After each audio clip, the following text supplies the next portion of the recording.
نشر إعلام الجولاني تصريح لزعيمهم المفدى أحمد الشرع أبو محمد الجولاني يتعلق بالاتفاق مع قسد وتفاصيل هذا الاتفاق، على أنه هذا التصريح هو لصحيفة ملية التركية. طبعا الموضوع مش هيك.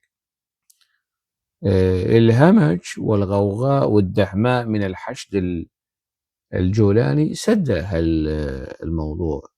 جولاني لم يصرح لجريدة ملية التركية، لكن التصريح كيف أتى؟ عبر مدير مركز عمران للدراسات عمر كزلجك، هو اللي صرح لي تفاصيل جلسته وقعته والأحاديث التي دارت بينه وبين أحمد الشرع. وقال أوسكزلجيك قال أنه على لسان الشرع، على لسان أبو محمد الجولاني، قسد تعتبر نفسها خارج عملية الحل رغم دعوة أوجلان. هكذا قال الجولاني، والناقل الكلام هو عمر أوسكزلجيك. هذا الكلام يصدر من مسؤول تركي. نعم، الأتراك يتحدثون بهذه الصيغة، نعم، إنما يصدر من يفترض رئيس دولة محترمة اسمها سوريا. هون أحمد الشرع وكأنه يتحدث بوصفه موظفا في الخارجية التركية أو في دائرة الاستخبارات التركية، وليس بوصفه رئيسا لدولة محترمة اسمها سوريا. لماذا؟ لأنه هذا الشأن الداخلي، أنه قسد تعتبر نفسها خارج عملية الحل رغم دعوة أوجلان. أنا بعرف والجولاني بيعرف وداعميه الأتراك يعرفون أنه بضغط من أوجلان على قسد تم إبرام اتفاق 10 آذار 2025، وما زالت ضغوطات أوجلان موجودة، لكن الاستجابة، وحسنا تفعل قسد، الاستجابة بطيئة، لأنه هي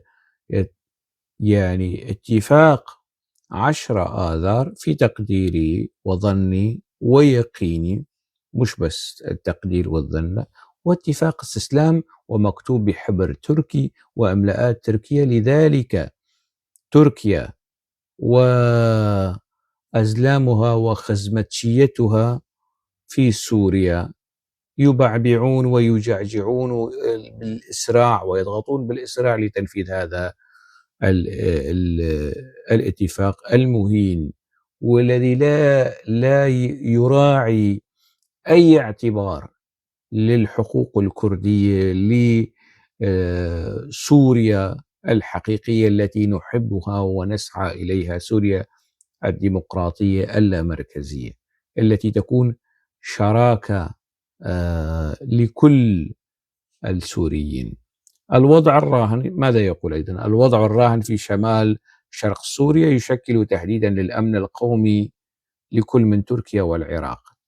تركيا فهمنا، العراق شو؟ هو بيكرر نفس الكلام اللي قاله قدام الإخبارية، والرئيس الأهبل وكل طويل لا يخلو من الهبل مثل الذي سبقه.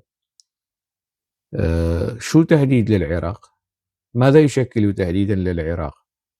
العراق دولة فيدرالية منذ 2005، عندما كنت أنت يا جولاني تقاتل مع القاعدة مع الزرقاوي في العراق، والدستور العراقي دستور فيدرالي أقر الفيدرالية.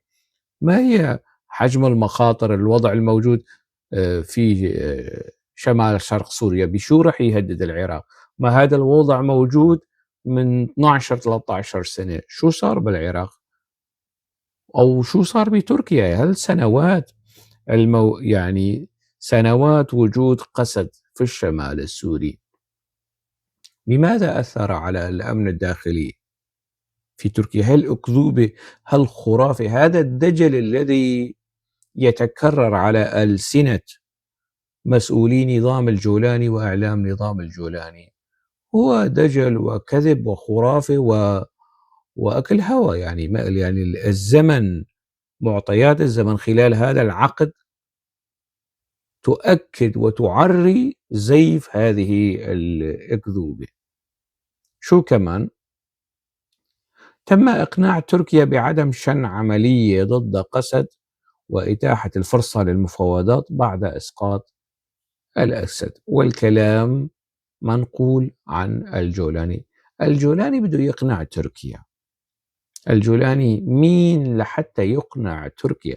يتحدث بلغة فوقية مع جهة سورية وقع معها، أبرم معها اتفاقا، وهذا التصريح مثل تصريحات وزير الإعلام السوري لما رايح على الميادين ويهدد ويزعج ويربد.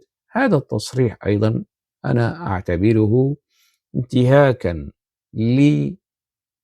لاتفاق 10 آذار 2025، وهو تصريح استفزازي وغبي. لماذا؟ لأنه يعني يتحدث ويهدد قسد بالعصا التركية، بالسلطة التركية. بحياتي ما شفت ولن تجدوا في التاريخ شخص رئيس دولة أو يفترض أنه رئيس دولة يهدد جهة وطنية، جزء من مكونات الطيف السياسي أو الطيف الاجتماعي السوري، بطرف خارجي، ويستقوي على قسد بالجيش التركي والقوى التركية. لك يا أهبل يا غبي، أنت بهذا التصريح تعري هشاشة منطقك وهشاشة خلقك وهشاشة سياستك، وأنك واحد خزمتشي عند التركي، واحد شايشي أو قحوتشي أو يخدم الأتراك يعني. ومش بس هيك، ويعري هذا التصريح، يعني يعري الأتراك وكأنه الاتفاق المبرم في 10 آذار 2025 كان مع تركيا وليس معك يا أهبل. شو كمان؟ في حال لم تتحقق عملية الاندماج حتى ديسمبر قد تتحرك تركيا عسكريا. طبعا هل قد والاحتمالية حتى ولو يعني في مسألة الاحتمال، لكن هذا التهديد والوعيد ينبغي أن يصدر من مسؤول تركي وليس من رئيس لدولة محترمة اسمها سوريا. بصراحة يعني الأصدقاء الأعزاء، الصديقات العزيزات، يحكمنا شخص غير محترم. يعني سوريا كدولة محترمة تاريخية عريقة يحكمها شخص غير محترم. هذا مر على سوريا كتير من 1920 وحتى اللحظة لم يمر عليها زعيم أو رئيس بهذه التفاهة وهذه السذاجة وهذه السطحية وهذا الاستقواء بالخارج، والخارج التركي على الداخل السوري. شو كمان بيقول؟ سوريا تعتمد بنسبة 90% على نظام لا مركزي بموجب القانون رقم 107، وهو يعني يتحدث عن القوانين السابقة وقوانين الإدارة المحلية. طبعا هذا كذب. هذا كذب. وأصلا النظام الحالي علق العمل بالدستور وبهي القوانين التي يستشهد بها، وما يصير يحكي. لازم شي واحد عاقل يلقنه الكلام، يقول له يا أهبل أنت تستشهد بقانون أو مرسوم أنت أصلا معلقه، وأصدرت لائحة أسميتها بالإعلان الدستوري. يعني أنت الدستور والقوانين السورية كلها معلقها، فجاي تستشهد بهذا هذا يعني تأكيد وتعنت بعثي، لأنه البعثيين كمان عندما كانوا يحكمون وما زالوا يحكمون كانوا بيقولوا شو لا مركزية وإدارة ذاتية وحكم ذاتي، لا، وسوريا لن تصبح، وهي أصلا لا مركزية بنسبة 90%. شوفوا هذا الغبي الأهبل الساذج اللي بيحكي بالقوانين والقوانين السابقة وبيعطينا نموذج بهذا الموضوع. هذا معنى ذلك. طيب إذا كانت سوريا بنسبة 90% نظام لا مركزي بموجب القانون رقم 107، يا أهبل أنت ليش وقعت مع السويداء اتفاق يمنحهم يعني حكما يشبه الحكم الذاتي، يشبه إلى حد كبير، يشبه الحكم الذاتي، أنه أبناء المنطقة يحكمون أنفسهم في الشرطة، في الأمن، في المؤسسات، في المحافظ، الإدارة تكون ذاتية ومحلية حقيقية. شو هي الإدارة المحلية اللي عم تحكي عنها بالرقم 107؟ متى كان محافظ الحسكة من أبناء الحسكة؟ هات أعطيني مثال، هات سؤال مدرسي بسيط يا غبي. متى كانت الشعب الأمنية والضابطة العدلية والشرطة في محافظة الحسكة من أبناء المنطقة 100%، 90%؟ تفضل اعطيني الإجابة يا حضرة الرئيس الانتقالي. تاني مرة إذا بدك تطلع تحكي هيك كلام شروي غروي، لك أنت رئيس دولة محترمة اسمها سوريا، ما تطلع تحكي مثل كشاش حمام وتكش وتكشكش علينا. شو كمان؟ المجتمع السوري غير مستعد لمناقشة الأنظمة الفيدرالية. بناء على شو يا سيد أحمد الشرع يا أبو محمد الجولاني؟ عندك يعني أنت سويت استفتاء، عندك يعني مؤسسات محايدة أجرت استطلاعات رأي في المناطق السورية. بناء على شو يا غبي؟ بناء على شو؟ أهل السويدة مش بس بيطالبوا بالفيدرال، بل بالانفصال، مش بس بالحكم الذاتي والإدارة الذاتية، بل بالانفصال. أهل السويدة وصل عندهم هاي القصد، وشرق الفرات ما بيطالبوا بالانفصال، في السويدة بيطالبوا بالانفصال، وهذا حق، لأنه في يوم من الأيام كانوا دولة، كانوا دويل يضحوا بها لكي تنهض سوريا. أنت مطلع على التاريخ السوري يا أهبل؟ مانك مطلع على التاريخ السوري، والمحيطين منك أو حواليك القريبين منك والمحيطين بك ما بيعطوك شوية هيك معلومات مشان تطلع هيك وتكون متوازن في كلامك. المجتمع السوري غير مستعد لمناقشة الفيدرالية. ليش غير مستعد؟ ما النقاشات في الفيدرالية تجري في تركيا، في كل مكان. ليش المجتمع السوري؟ مين قال لك؟ بناء على ماذا؟ هالأكذوبة، هالخرافة، هالدجل الذي يتكرر في الإعلام السوري وعلى ألسنة حسن الدغيم واللي على شاكلته والإعلام السوري ومعاذ محارب وغيره، غير مستعدين لمناقشة الفيدرالية. ليش غير مستعدين؟ ناقشوا الفيدرالية قبل سقوط وبعد السقوط، ناقشوا. أنت المطلع، وأنا لست مسؤولا عن جهلك وعدم اطلاعك.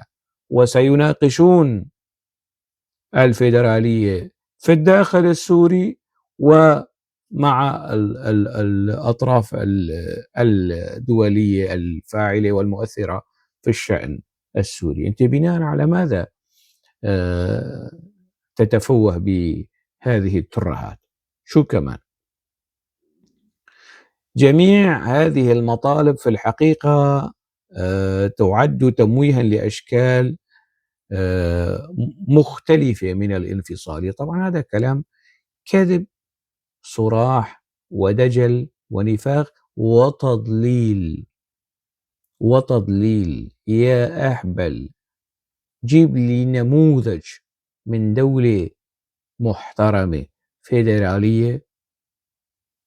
الفيدرالية كانت سببا للتقسيم والانفصال. أنت بناء على ماذا؟ هذا الكلام البعثي الممجوج المقرف اللي كرره نظام البعث، تستورده من أرشيف البعث وتضخه لنا هكذا يعني بشكل بشع. مين قال لك هذا الكلام؟ أنت من وين جاي؟ على أي شيء تستند؟ ما هي براهينك؟ ما في، برهانه الجهل.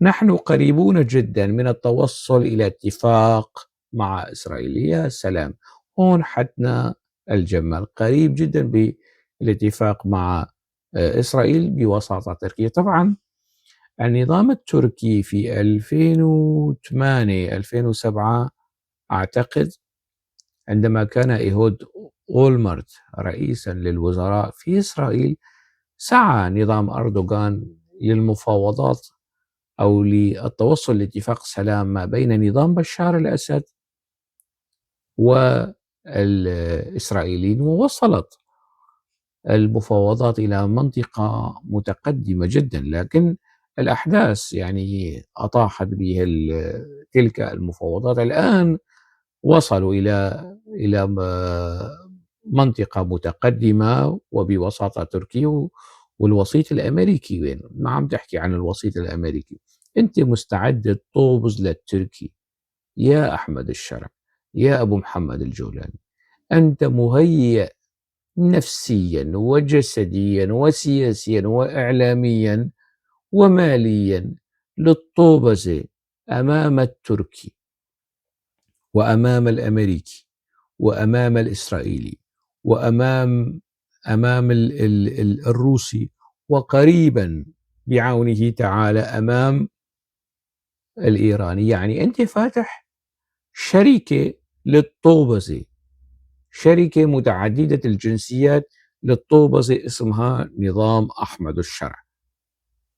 لكن لا، ويعني أنت غير مستعد للطوبزة أمام مكونات الشعب السوري. الأقربون أولى بالمعروف. إذا أنت حابب الطوبزة أمام الغريب الأجنبي، شوي طوبز أمام أبناء شعبك، طالما هي هواية ورغبة وحاجة بالنسبة لك ولنظامك التافه.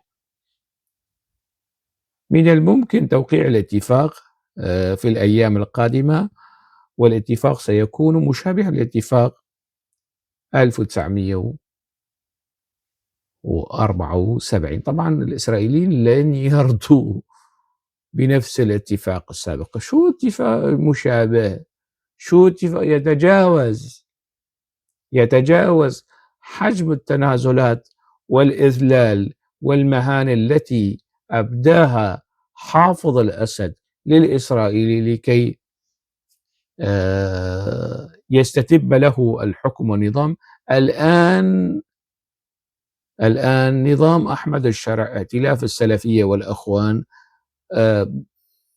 على مقربة من التوقيع مع الإسرائيلي باتفاق يتجاوز اتفاق 1974. هذا شيء على مين عم تضحك؟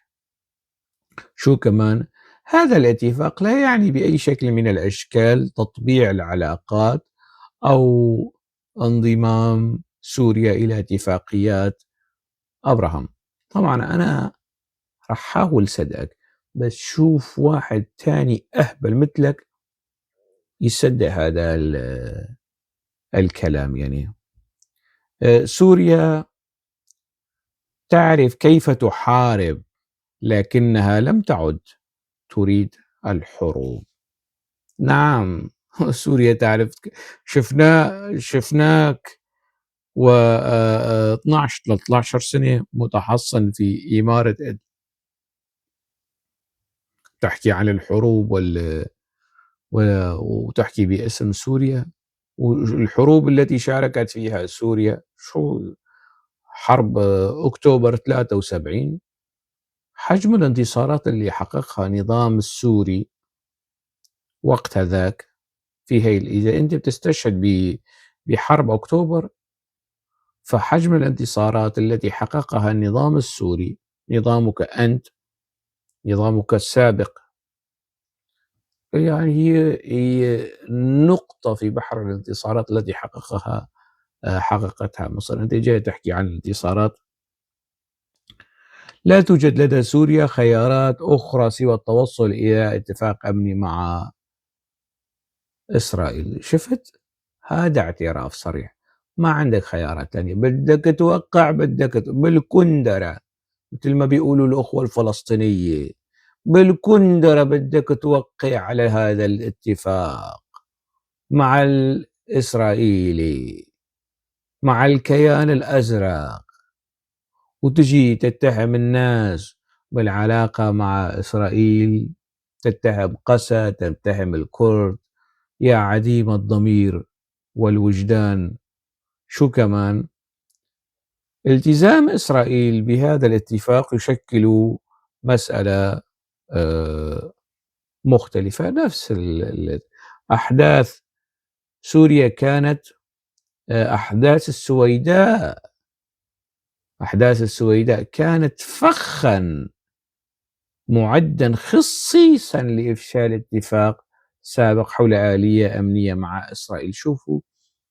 شوفوا التوليفة، شوفوا كيف بده، يعني بده يحاول يطوبز بشكل معسول أمام الإسرائيليين أنه هاي الأحداث كانت مفتعلة فخا نصب لنظامه، فخا معدا خصيصا مشان الاتفاق يتأخر أو يفشل مع الكيان الصهيوني. الاتفاق بين الكيان الجولاني أو كيان ائتلاف الأخوان والسلفية الجهادية مع السلفية الصهيونية الحاكمة في إسرائيل. سبحان الله، الآن الدروز والمكون الدرزي صار معرقل ومعطل،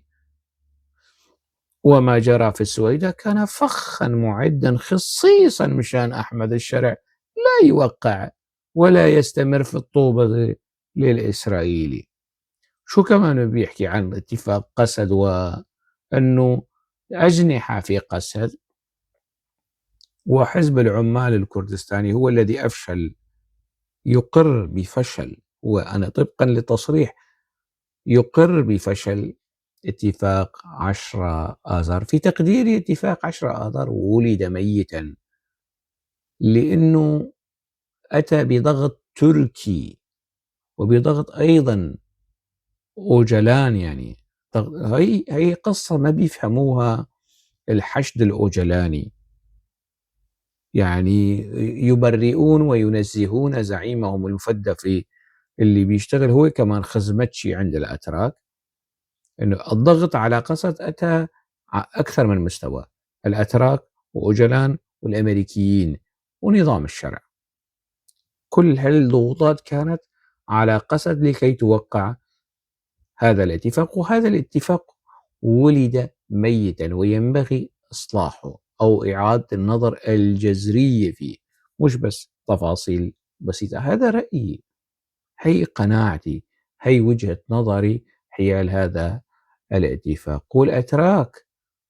الأتراك كما يقال بالكردية، يعني آجر كتيوان، أنا ما بعرف كيف أترجم العبارة يعني شبت النيران في مؤخراتهم، ويريدون بشتى الوسائل أن يفرضوا على قسد الاستسلام.